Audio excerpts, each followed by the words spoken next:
For a year and a half, I was addicted to content. My obsession began just after high school. That's when I was addicted to YouTube for the first time. I broke out of it when I went to college, but 2 years ago, I launched my first online business and I became addicted again, but to creating content this time. But it was my first time running a business, and so it fell apart, and naturally, my scrolling addiction returned. So I tried a 100-day content fast. That was a big mistake. But eventually, I realized that a 7-day content fast could be the solution I was looking for. Because I was obsessed with making money, and my friends and family, well, they could tell that I wasn't myself anymore. Something needed to change, so I decided to try and quit content and just be present. Here are the rules I followed. Number 1, stop trying to create anything for 7 days straight. Number 2, relax and stop putting any pressure on myself. And number 3, replace the time I was spending on content with spending time with people close to me. On day 1, it was really hard. At this point, I'd really cemented in my mind the idea of making full-time money as a creator. So not chasing that dream every day took something deep inside of me in order to do. By day 2, it was still really hard for me to let go. So I didn't feel any different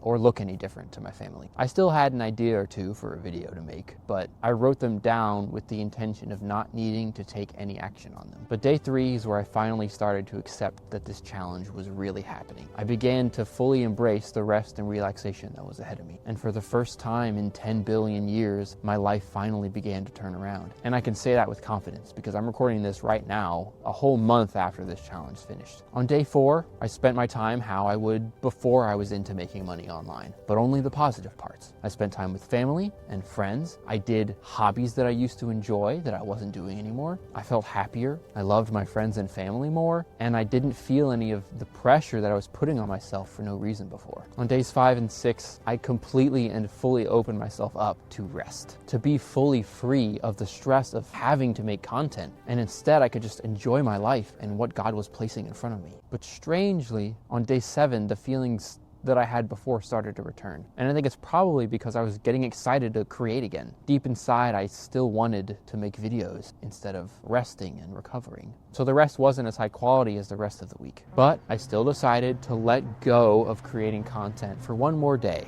and take this opportunity to rest. Then, when the challenge was over, I began to create content again, but without any of the pressure to be who I was supposed to be. And now as I'm talking to you on the other side of this 7-day content fast, I feel genuinely free. I feel excited for all aspects of life instead of just the creative work I had, which wasn't going that well anyway. And now that it's been a month, I feel ready to create quality content for the people that need messages like this instead of stressing out over making money and getting views and having status. And by far, my biggest takeaway after these 7 days has to be this. Sometimes when you're trying to move forward, in order to get there, you have to stop trying so hard to make it happen. And in doing that, the path will be revealed to you and you can actually move forward. And then things will finally become clear.